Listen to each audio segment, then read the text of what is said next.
Hey foodies, Christmas is coming up, so I thought of sharing this chocolatey biscuit cake with you guys, which requires just a few ingredients. And the best part of this recipe is that it does not require any kind of baking, and we'll be preparing this without any eggs. So let's get started. To prepare this yummy chocolatey cake, here I have taken these 2 packets of bourbon biscuits. These are the bigger ones.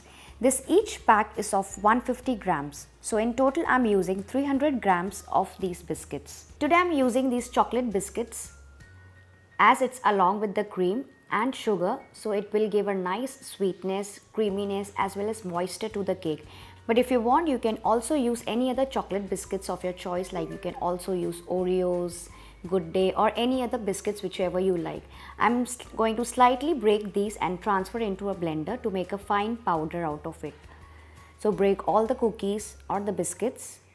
And if you want, you can also do them in 2 batches. And now to this, I'm going to add 2 tablespoons of sugar, because these biscuits are slightly sweet, but overall I'm still using 4 tablespoons of sugar. That is, for each pack of biscuits, I'm using 2 tablespoons of sugar.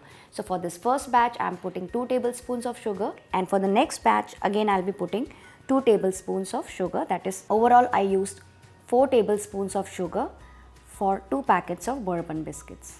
Blend it nicely, and then this is how it looks. You can see this fine powder. It should not have any small pieces or chunks of biscuits in it. Transfer this into a bowl and likewise transfer the another batch. So all the biscuits are nicely crushed.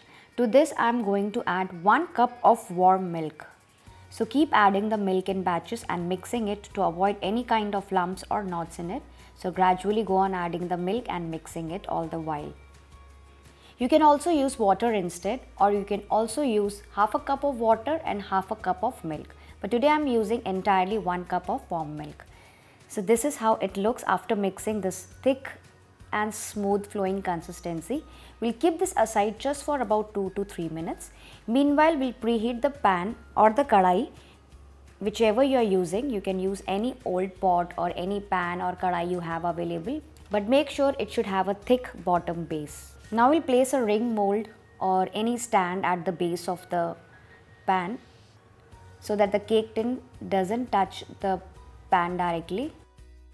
And now we'll cover it with a lid and let it get heated over medium flame for about 8 to 10 minutes. So while it's preheating, we'll keep the cake tin also ready. For this I have taken this cake tin. We'll place a butter paper and grease it with some oil all over at the base as well as on the sides for easy demolding. Cake tin is of 6 inches round. Now just before transferring the batter into the tin, we'll add in a teaspoon of ENO. So this is the one I'm using. This is unflavored one. It comes in small sachet like this. So you can use the entire packet. This small sachet has 1 teaspoon of ENO. And on top of this, just pour 1 to 2 tablespoons of milk or water just to make it more active.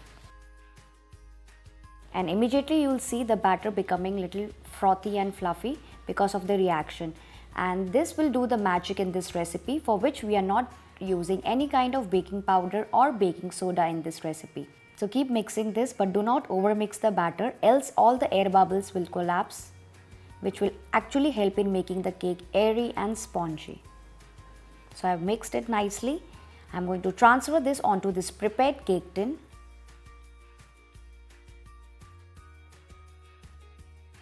Fill it nicely and tap it a bit, and then if you want, you can simply garnish it with some nuts, some tutti fruttis or choco chips if you wish to. But right now I am not using any.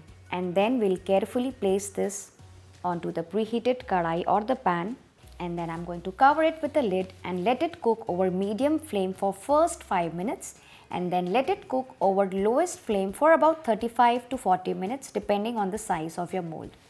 So guys, we have to cook it for the first 5 minutes over medium flame and then on the lowest flame for about 35 to 40 minutes. We'll check from top. It has started to rise, but still it's not completely done. After about 40 minutes, let's remove the lid and check. You can see how beautifully the cake has risen. We'll insert a knife or a toothpick and check. If it comes out clean, it means it's done. And if not, you can cook it further for additional 4 to 5 minutes. And you can also see it has left the sides of the pan, which is another sign of its doneness. It is nicely done. It has left the sides slightly. Now remove it out and let it cool down for at least 10 to 15 minutes before demolding it, else it will break. So now it's cooled enough, we'll run a knife around the cake tin to loosen it a bit, and then I'm going to turn it upside down onto a plate and then tap it a bit on top and slowly remove the cake tin. Wow, you can see how beautifully and nicely the cake has come out. It's quite airy, spongy also. Just remove the butter paper and I'll just press and show you how spongy and airy it is. And then I'm going to flip it back onto the top and show you from all the sides and how well and fluffy it has come out. You can see. If you want, you can garnish it with some chocolate sauce, some Nutella or some nuts. I'm going to garnish it with some chopped nuts. Lovely it's looking. We'll cut a piece and show you. It's really spongy and airy within. You can see the air pockets, which shows it's quite soft. You can see the air pockets also, which shows it's quite soft and it looks very moist also. So guys, I hope you enjoyed this recipe. Do give it a try for this Christmas and let me know how it turns out for you. Till then, take good care of yourself and Happy Christmas.